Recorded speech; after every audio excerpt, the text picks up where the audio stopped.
목요일에도 우리를 불러주시고 하나님을 찬양하고 하루의 마지막을 말씀 듣고 또 기도하게 하셔서 감사합니다.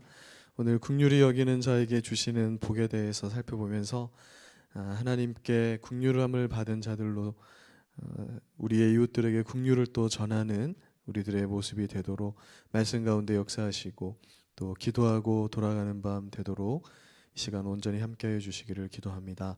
예수님의 이름으로 기도드립니다. 아멘. 예. 네, 오늘은 팔복 5번째 말씀, 긍휼히 여기는 자는 복이 있나니 라는 말씀을 보겠습니다. 마태복음 5장 7절 말씀을 같이 한 목소리로 읽겠습니다. 시작. 긍휼히 여기는 자는 복이 있나니 그들이 긍휼히 여김을 받을 것이며. 아멘. 네. 이제 팔복의 8가지 복 중에서 5번째 복인 긍휼히 여기는 자의 복에 대해서 이제 우리가 살펴보게 되었습니다. 앞선 4가지 복은 하나님과의 관계에서 오는 복이고, 이제 5번째부터는 우리의 이웃과 관계에서 오는 그런 복이라고 말씀을 드렸습니다. 5번째 복과 관련된 이 긍휼히 여기는 마음이 우리가 하나님을 긍휼히 여길 수 있는 게 아니잖아요. 우리의 이웃들에게 긍휼을 베푸는 것이기 때문에 이것은 사람들 사이에서 관련된 그러한 감정 상태를 말하는 것입니다. 우리는 먼저 성경에서 말씀하고 있는 이 긍휼이라는 감정이 어떤 것인지를 먼저 한번 확인해 볼 필요가 있습니다. 긍휼은 흔히 이제 자비와 거의 동일한 의미로 쓰입니다. 마태복음에서 이 긍휼이 아주 중요하게 언급이 되고 있습니다. 긍휼히 여긴다는 말에는 불쌍히 여긴다라는 말이 내포화되어 있어요. 그래서 엄연히 말하면 긍휼과 은혜가 다른 말입니다. 긍휼과 은혜 모두 하나님의 사랑과 관련된 말인데, 이 은혜가 하나님의 값없이 주시는 그러한 어떤 선물, 이런 의미를 가지고 있다면, 이 긍휼은 사람의 고통을 돌아보시고 또 불쌍히 여기는 마음을 표현하는 그런 의미가 담겨 있습니다. 그래서 긍휼은 고통받는 자의 고통에 대한 개념을 빼놓고는 설명할 수 없는 단어가 바로 긍휼입니다. 특별히 이 긍휼과 자비라는 말이 구약 성경에서는 예전에 한번 다룬 적이 있는데요, 헤세드라는 단어로 이렇게 표현이 됩니다. 하나님의 인자하심이라는 의미로도 번역되어 있는 이 헤세드, 그러니까 하나님의 사람을 향한 불쌍히 여기는 마음과 함께 그 불쌍한 상태에서 구원해 주는 것까지를 말하는 것이 바로 긍휼이라는 의미 속에 담긴 하나님의 사랑입니다.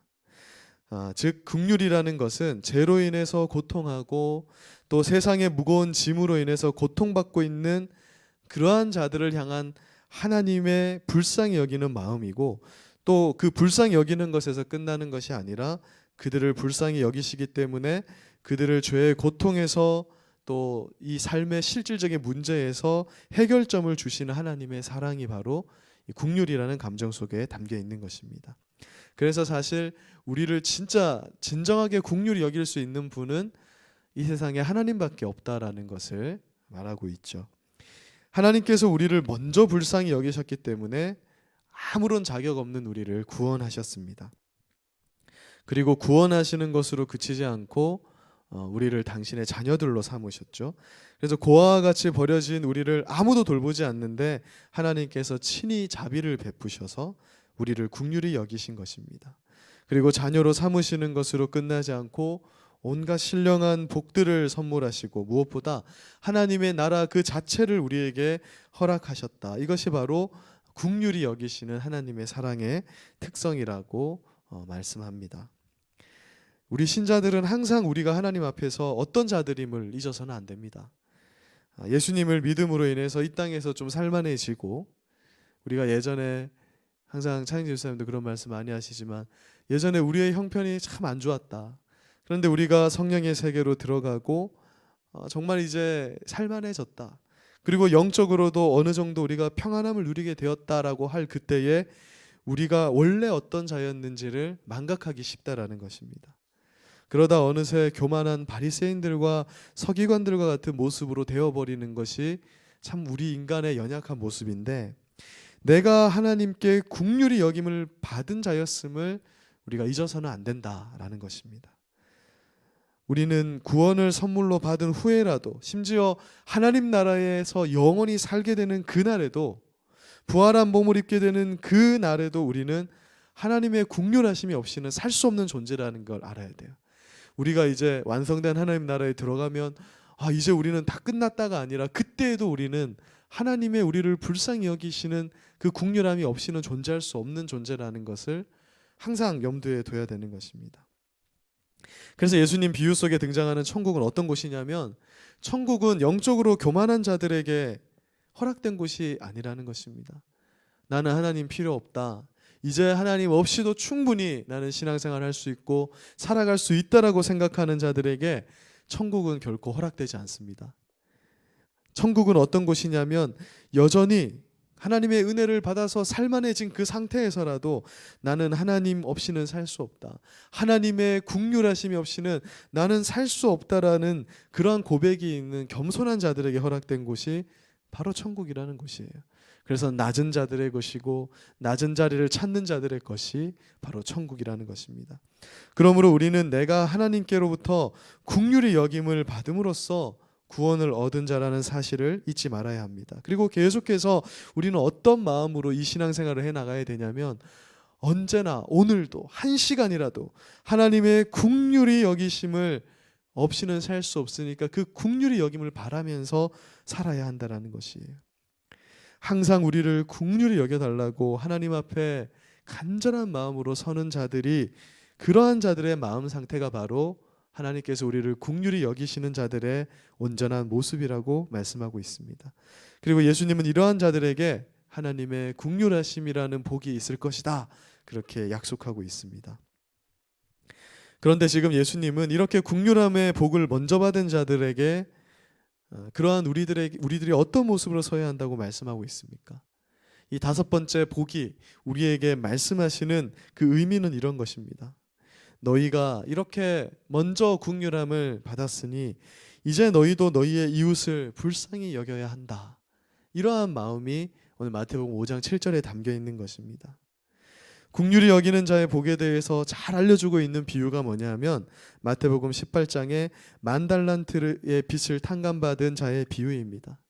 마태복음 18장 23절에 보면 천국은 이런 곳이다, 그렇게 하면서 시작이 됩니다. 그러면서 어떠한 빚진 자의 모습이 이 비유 속에 등장을 하죠. 천국은 어떤 곳입니까? 어떤 왕이 빌려준 돈을 결산할 때 만 달란트를 빚진 자가 갚을 능력이 없었다라고 말합니다. 만 달란트를 오늘날 돈으로 환산하면 한 5조 정도의 돈이에요. 그러니까 5조라는 것은 보통 사람들은 결코 만질 수도 없고 갚을 수도 없는 돈이죠. 그러니까 이 빚진 자는 이 금액을 절대 갚을 수가 없다라는 걸 의미합니다. 그래서 이 왕은 그에게 이렇게 말을 합니다. 네가 네 모든 재산을 팔 뿐만 아니라 네 아내와 네 자식까지도 팔아서 이거 당장 갚아라. 그때 이 빚진 자가 정말 불쌍한 모습으로 왕에게 요구하는 거죠. 나를 긍휼히 여겨달라고 왕에게 호소합니다. 좀 미뤄달라, 나를 좀 불쌍히 여겨달라 할 때 왕이 그를 불쌍히 여겨서 그 모든 빚을 그냥 갑자기 탕감해 주는 거예요. 어떠한 조건도 없고, 뭐 네가 여기 와서 그 빚진 만큼 일을 해라, 뭐 이런 조건도 없이 그냥 긍휼함을 입게 됩니다. 그래서 그 빚진 자의 모습이 바로 누구를 가리키냐면, 예수님으로 인해서 모든 죄의 빚을 탕감받은 우리들의 모습을 나타내고 있는 것이에요. 그렇다면 이제 이 탕감받은 자는 어떻게 살아야 하는가? 값없이 긍휼함을 입었으니 다른 이들을 또한 값없이 불쌍히 여기면서 돕는 자가 되어야 한다. 이 비유의 말씀이 그것이고, 하나님 나라의 백성들은 이 긍휼함을 알고 있는 자고 경험한 자기 때문에 반드시 자기의 이웃들에게 값없이 긍휼함을 베푸는 자의 모습으로 나타날 수밖에 없다. 이렇게 말씀하는 게 이 비유의 핵심이라는 것입니다. 천국은 이러한 자들에게 속한 것이고, 이렇게 너희가 너희의 이웃에 대해서 긍휼한 마음이 있다면 너희는 이미 하나님 나라의 백성이니 그 긍휼한 마음을 가진 것 자체가 복이 있다. 그 긍휼한 마음을 가졌기 때문에 하나님께서도 너희를 긍휼히 여기시고 있고, 마지막 우리가 심판대에 설 때 하나님 우리를 긍휼히 여기셔서 우리를 구원하실 것이다. 그렇게 말씀하고 있는 거예요. 그래서 이 말씀은 정말 우리가 조금 잘못 생각하면 내가 도덕적으로 국률한 자가 되어야 하나님 우리를 천국 백성 삼는구나 이렇게 생각할 수 있는데, 그것이 아니라 이미 너희는 값없이 천국 백성 되었으니 이러한 모습이 당연히 나타나야 하는데 어찌하여 이러한 모습이 나타나지 않느냐라는 그런 하나님의 말씀인 것이죠. 우리가 하나님으로부터 불쌍히 여김을 받은 것이 항상 먼저입니다. 그러니까 하나님이 율법을 통해서 우리에게 뭔가를 요구하실 때 도덕적으로 그냥 사랑하라, 이웃을 사랑해라, 뭘 해라 이렇게 그냥 아무 근거도 없이 요구하시는 분이 아니라, 하나님은 철저하게 당신의 먼저 행하심을 전제로 하여서 이런 일을 하신다는 거예요. 내가 먼저 이러한 일을 했으니 너희도 나를 본받아서 이런 일을 해라. 내가 너희에게 먼저 긍휼함을 보여줬으니 너도 너희의 이웃을 긍휼히 여겨라. 이것이 바로 하나님의 법칙이고 하나님의 마음입니다. 하나님의 긍휼하심이 어떤 것이냐면, 자신의 하나뿐인 아들 독생자 예수까지도 아끼지 않고 희생시킬 만큼 우리를 긍휼히 여기셨다라는 거예요. 목숨을 버리는 것보다 더 큰 사랑이 존재할 수 없는데 그 사랑을 보여줬기 때문에 너희도 이런 일을 하라 이렇게 말씀합니다. 바로 여기에 긍휼의 가장 큰 특징이 나타납니다. 그러니까 긍휼은 마음으로 저 사람 너무 불쌍하다 여기서 끝나면 긍휼이 아니라는 거예요.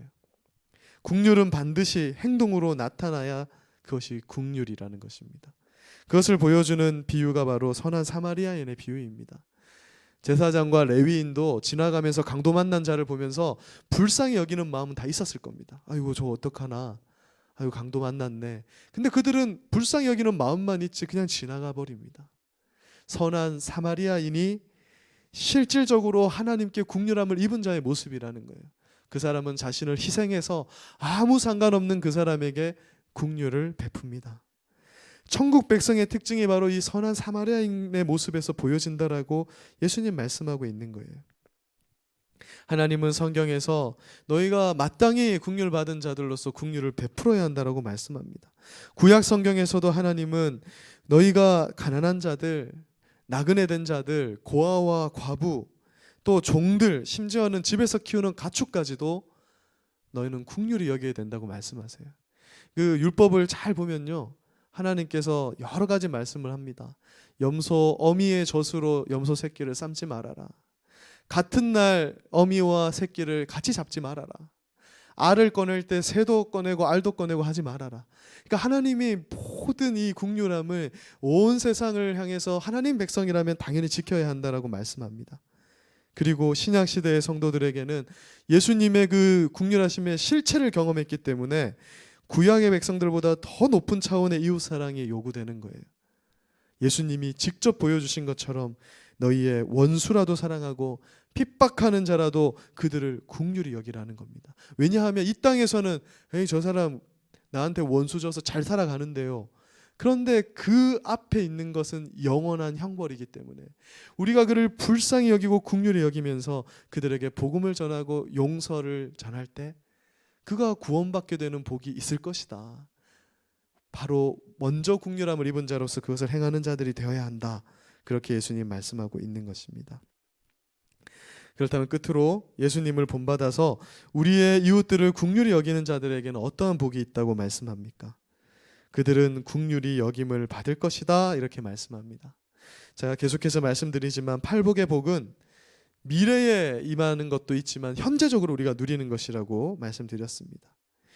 내 마음에 정말 이웃을 긍휼히 여기는 마음이 있고 저 사람 예수님 모르면은 영원히 지옥에 빠져버릴 텐데 내가 정말 저를 불쌍히 여기면서 전도하고 우리의 자녀들 중고등부, 대학부, 주일학교 그러한 우리 다음 세대들을 바라보면서 정말 불쌍히 여기며 기도하고 그들을 위해서 후원하고 그들을 돕고자 하는 마음이 있는 것 그 자체가 이미 하나님으로부터 긍휼함을 받고 있는 자들의 모습이다라고 말씀하고 있는 거예요.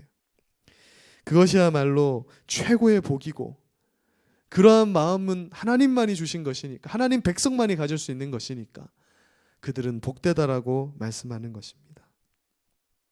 하나님이 우리를 불쌍히 여긴다면 우리가 무엇이 두렵겠습니까?